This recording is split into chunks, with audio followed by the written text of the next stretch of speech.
Salut, c'est Père Rovignol, bienvenue pour cette nouvelle vidéo. Aujourd'hui, je vais de nouveau te parler de mon potager. Je t'ai déjà fait une vidéo sur mon potager il y a un mois de ça. Et justement, aujourd'hui, on va voir un petit peu l'évolution de ce potager. Il y a des trucs qui sont devenus super cool, comme il y a des trucs qui sont devenus un petit peu merdiques. Et on commence directement avec ce premier carré que je t'avais montré la première fois. Donc là, tu vas pouvoir voir, la dernière fois, je t'ai montré, j'avais mis des haricots ici. Donc ça, c'est des haricots. Et là, ils sont vraiment bien montés. Hein, on peut voir, là, j'ai mis des manches. Ils sont vraiment bien montés. Je ne sais pas jusqu'où ils vont s'arrêter. Ils vont peut-être continuer à grimper là-dessus. On verra. Et pour l'instant, pas un seul haricot en vue. À côté, je me rappelais plus de ce que j'avais planté. Si tu te rappelles, si tu as regardé ma vidéo sur le potager. Et pour finir, là, si tu peux voir, là, hein, c'est aussi des haricots ou des pois mange-tout en fait plutôt. Mais bon, je vais pas aller très loin avec ces trois pois mange-tout. Bref, on verra ce que ça donnera plus tard dans la saison. Et à côté, je t'avais montré du basilic. Ben, pour finir, le basilic s'est bien fait bouffer par les limaces. Donc je crois que le basilic cette année, c'est foutu.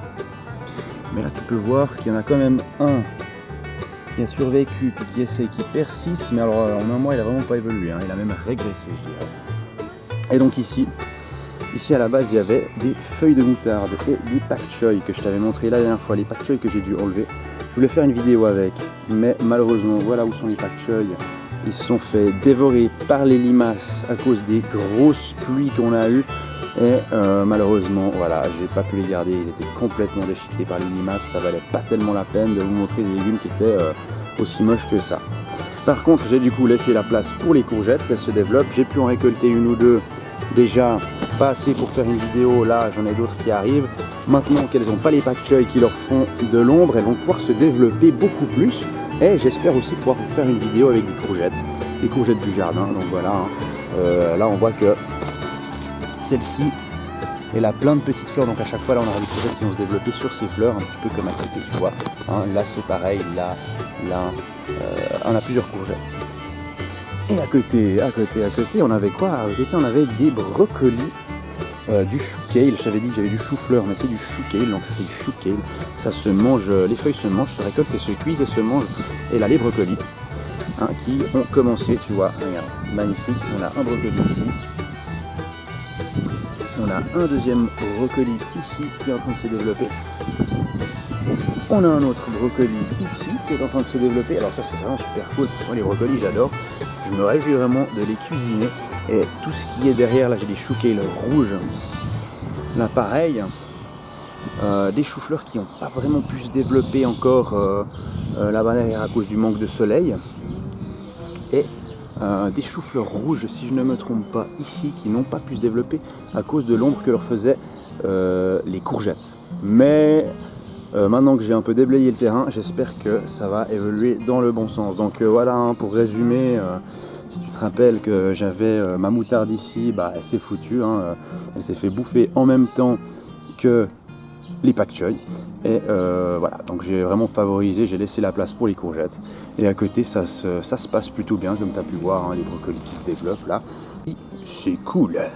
Et là, on arrive vers les herbes aromatiques que je t'ai montré la dernière fois. Donc j'ai toujours mon persil, ça va bien, donc il reste un peu la même taille parce que j'en récolte assez souvent. Tu as pu voir des vidéos comme la vidéo du poulet au bouillon dans laquelle j'ai mis pas mal d'herbes de mon jardin, de la coriandre. D'ailleurs la coriandre, je l'ai un petit peu liquidée dans cette vidéo, comme tu peux voir. Il reste pas grand chose, il a même commencé à faire des fleurs, hein. Je l'ai assez taillé là et je sais pas s'il va repartir. Mon aneth est un petit peu morte, j'ai taillé tout ce qui était mort pour voir si elle repartait. Pas terrible.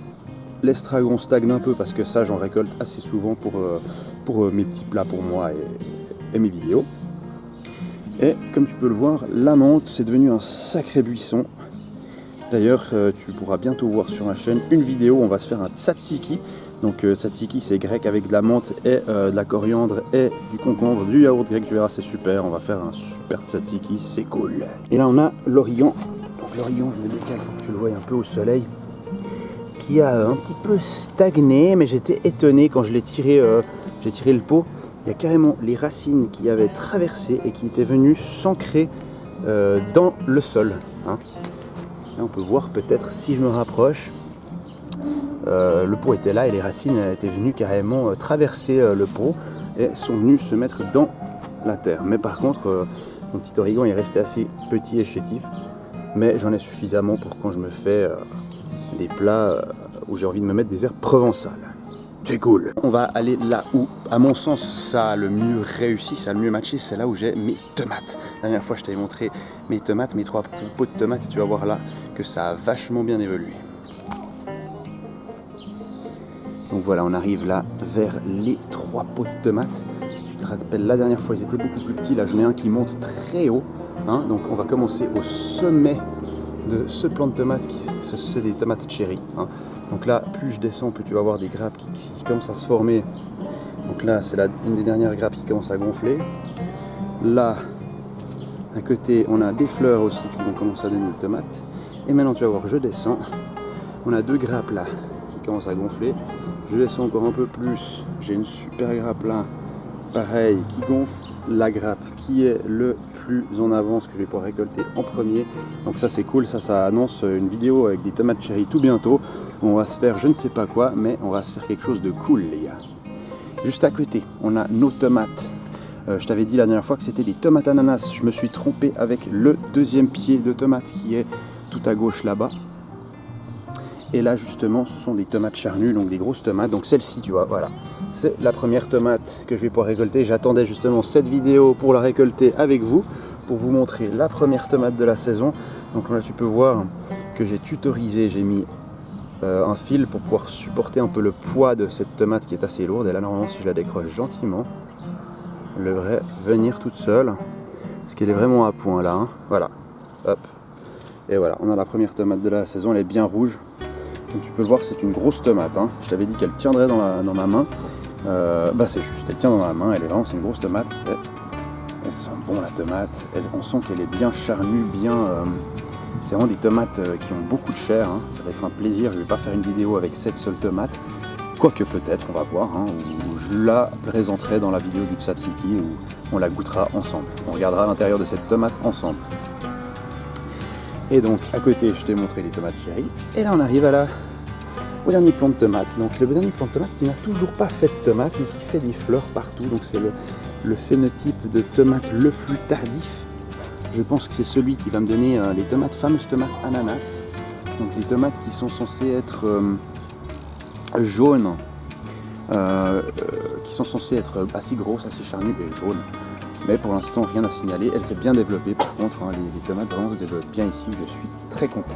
On arrive aux framboisiers. Donc les framboises que tu as pu voir hein, sur la première vidéo, j'avais récolté la première framboise avec vous. Donc là, il y a tout qui a été récolté. J'ai tout mangé dans mes Kircher.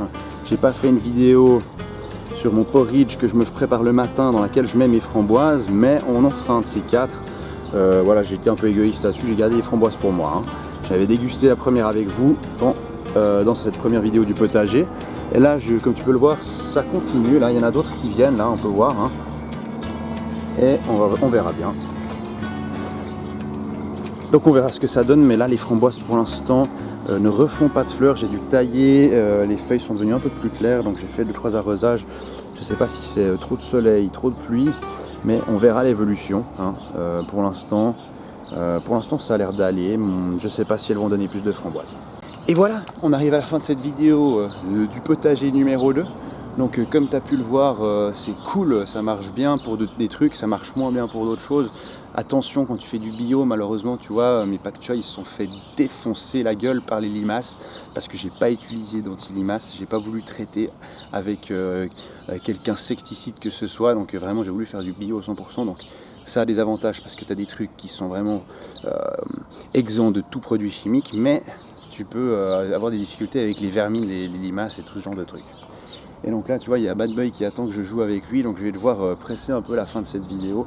N'oublie pas que si tu as aimé, tu as la cloche, tu peux t'abonner, tu peux liker avec un pouce, ou si tu n'as pas aimé, tu peux me mettre un commentaire avec plein d'insultes et mettre un dislike, bien entendu. Et bien sûr, sous la vidéo, il y a le lien pour prendre contact avec moi si tu as besoin d'un coup de main, si tu as besoin que je te donne des conseils sur ton alimentation, parce que tu as besoin d'atteindre un objectif de perte de poids ou de prise de masse. À la prochaine vidéo, c'était Perel Roubignol.